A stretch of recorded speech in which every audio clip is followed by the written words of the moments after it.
Hello friends, welcome to youthink channel. இன்னைக்கு நாம youthink channelல mutton soup எப்படி செய்யறதுன்னு தான் பார்க்க போறோம். குக்கர்ல தேவையான அளவுக்கு எண்ணெய் ஊத்திக்கலாம். நான் 1.5 டேபிள்ஸ்பூன் ஊத்திருக்கேன். நல்லெண்ணெய் சேர்த்திருக்கேன். நல்லெண்ணெய் சூடானதுக்கு அப்புறமா சோம்பு எடுத்து பொரிச்சுக்கலாம். அடுத்ததா சீரகம், ஒரு துண்டு இஞ்சி, 4-5 பல்லு பூண்டு, இது எல்லாத்தையுமே நல்லா இடித்து எடுத்துகிட்டு வந்துடலாம். அரைக்க வேண்டாம், ஜஸ்ட் அதை இடித்தா மட்டும் போதும்.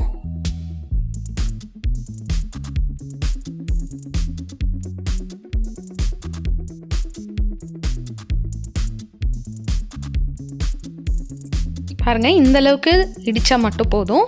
இப்போ இதையும் நம்ம இது கூடவே சேர்த்துக்கலாம். சோம்பு வறுத்த உடனே இதையும் இது கூடவே போட்டு ஒரு பரட்டிக்கலாம். அடுத்ததாக ஒரு பெரிய சைஸ் வெங்காயத்தை சின்னதாக கட் பண்ணி அதையும் சேர்த்துக்கலாம். அடுத்ததாக பாதி தக்காளி. இது எல்லாத்தையுமே ஒரு 2 நிமிஷம் நல்லா வதக்கினா போதும்.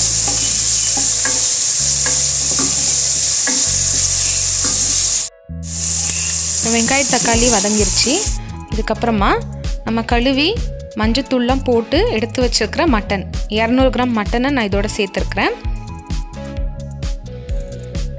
நான் கழுவும் போதே மஞ்சத்தூள் போட்டிருக்கிறேன், அதனால் இந்த சமயத்தில் நான் போடலை. ஒருவேளை நீங்கள் மஞ்சத்தூள் போடாமல் கழுவி இருந்தீங்க அப்படின்னா இப்போ கொஞ்சமாக ஒரு 1/4 டேபிள்ஸ்பூன் மஞ்சள் தூள் சேர்த்துட்டு மிக்ஸ் பண்ணிக்கோங்க.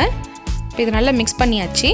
இந்த சமயத்தில் மட்டனுக்கு தேவையான அளவுக்கு கல் உப்பு எடுத்து சேர்த்துருக்குறேன். இப்போ உப்பும் போட்டதுக்கப்புறமா ஒரு தடவை நல்லா மிக்ஸ் பண்ணி விட்டுறலாம்.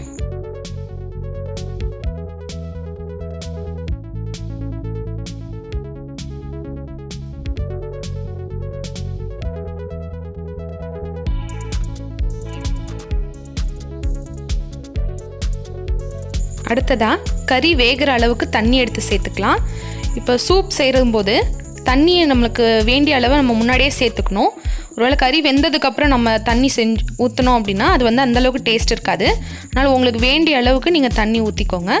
கடைசியாக கொத்தமல்லியை கொஞ்சமாக தூவி விட்டுட்டு இது ஒரு குக்கரில் மூடி வச்சு 4-5 விசில் வச்சு எடுத்துகிட்டு வந்துடலாம்.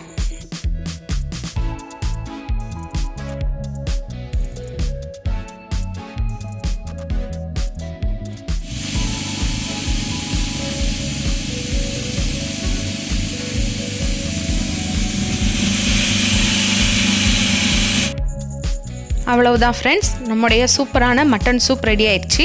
இப்போ விசில் வந்ததுக்கப்புறமா நமக்கு தேவையான அளவுக்கு சூப்பை ஒரு பவுலில் நம்ம மாற்றிக்கலாம். இப்போ சூடாக இருக்கும்போதே இந்த சூப்பை குடிச்சிருங்க. ரொம்பவே உடலுக்கும் ஆரோக்கியம், டேஸ்ட்டாகவும் இருக்கும். கடைசியாக இந்த சூப்பை சாப்பிடும்போது நம்ம காரத்துக்காக எதுவுமே சேர்க்கல இல்லைங்களா, அதனால் கடைசியாக 1 டேபிள்ஸ்பூன் மிளகுத்தூளை இதோட சேர்த்துக்கோங்க. அதுக்கு மேலவே கொஞ்சமாக கொத்தமல்லி இலைகளையும் தூவி விட்டுட்டு சாப்பிட்டீங்க அப்படின்னா ரொம்பவே நல்லாயிருக்கும். அவ்வளோதான் ஃப்ரெண்ட்ஸ், நீங்களும் இதே மாதிரி செஞ்சு பார்த்துட்டு டேஸ்ட் எப்படி வந்ததுன்றதை கீழே கமெண்ட்டில் சொல்லுங்கள். உங்களுக்கு இந்த சேனலில் போடுற வீடியோஸ் பிடிச்சிருந்ததுன்னா மறக்காமல் சப்ஸ்கிரைப்